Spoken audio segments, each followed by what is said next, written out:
Have you ever went to web to search for richest man alive? Well, if you have, then you must know Bill Gates dominated the list for years, and if it was not for his philanthropic activities, he would still be dominating it, and probably became the first trillionaire in the modern world. Well, it's a topic for another day, but the truth is, he was replaced by none other than Jeff Bezos. Bezos dominated the list for a year or two, but unlike in the past, this list has been quite vibrant. Elon once surpassed Jeff, and now it's Bernard Arnault. Bernard Arnault is currently the CEO and chairman of LVMH Group, a group that contains companies like Louis Vuitton, Krug, Fred, and many others. LVMH is currently in 6 different sectors: wine and spirits, fashion and leather goods, perfume and cosmetic, watch and jewelry, selective retailing, and other activities. Today, in this episode, we are going to know the life story of Bernard Arnault, how a taxi driver changed his life, how Bernard Arnault owned LVMH, made it the most valuable company of Europe, and in process became the richest man in the world. So, let's get started.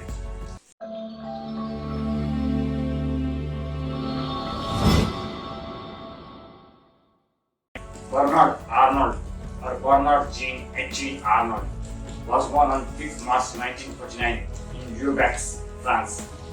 His father was Jean-Leon Arnault, a manufacturer. He had his early education from the same place, Roubaix, France.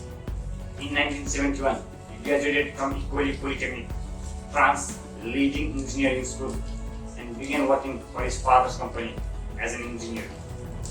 He was quite good at his job. He worked there for about 5 years and later convinced his dad to switch the company towards real estate. They named the company Cornell, and in 1977, Bernaurd became the CEO of it.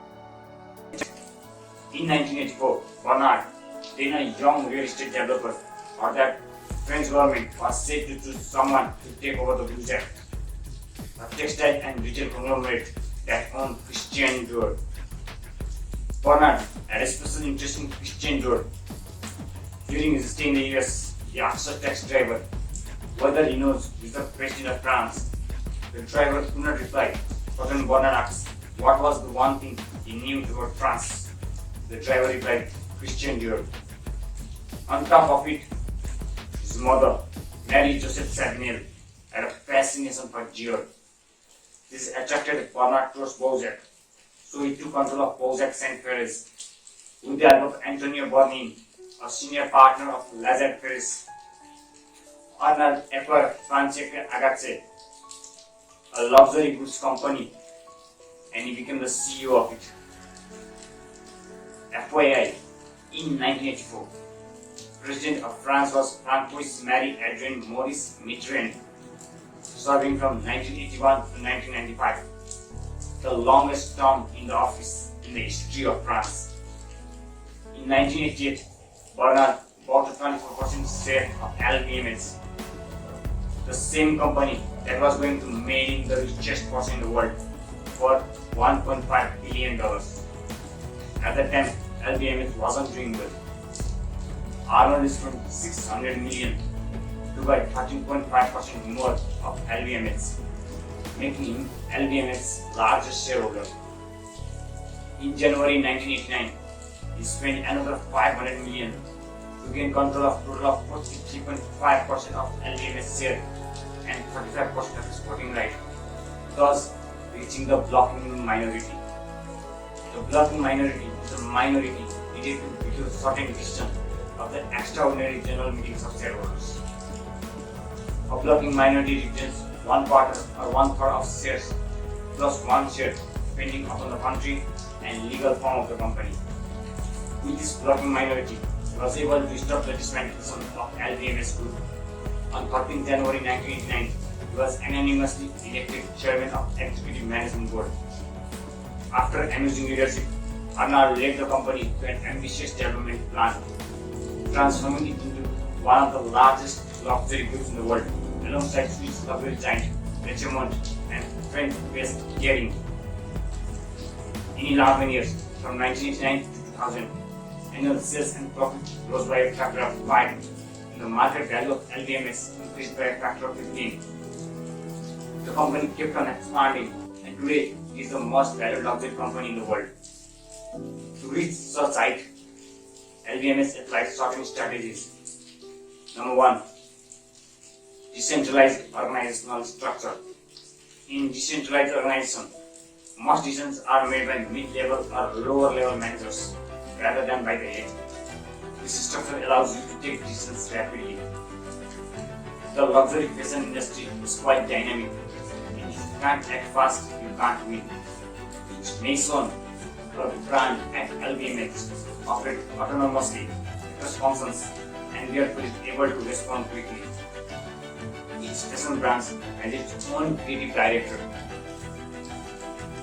Maria Grazia Chiuri for Dior, Nicolas Castries Virgil Abloh for Louis Vuitton. Similarly, each of its perfume brands has its own marketing head. This approach also sustains the motivation of their employees, encouraging them to show true entrepreneurial spirit. Number 2. Vertical integration. The group controls its value chain, including production and distribution, completely. This also allows them to produce a product for low cost, hence increasing their profit margin. Luxury is always attached to history, and history is attached to a culture, a place, or a city. This is why LVMH manufactures its top luxury products in their place of origin, while only relocating fewer premium lines to cascade outside of it. You may take luxury and premium as a synonym of each other, but they aren't. We shall make a detailed video on the difference between luxury and premium. Add luxury versus premium in the comment section. For the sake of video, if a product is expensive but also it advertises a lot, then they are premium brands or premium products like Adidas, Nike, Puma. But even after being expensive, the products don't advertise a lot, then they are luxury products like Gucci, Chanel, Louis Vuitton.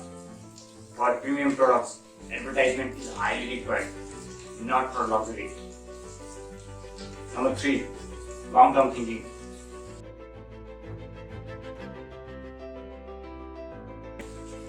In Arnault's leadership, LVMH started buying the luxurious brand that empowers its image as a patron and a luxury brand.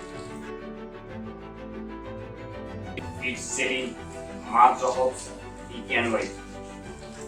Slowly but steadily, acquisitions kept on increasing, acquiring Italian jewelry brand Bulgari in 2011 for $5 billion and Tiffany & Co. for $16 billion in 2020, focusing on creativity, innovation and quality in an attempt to make star brands.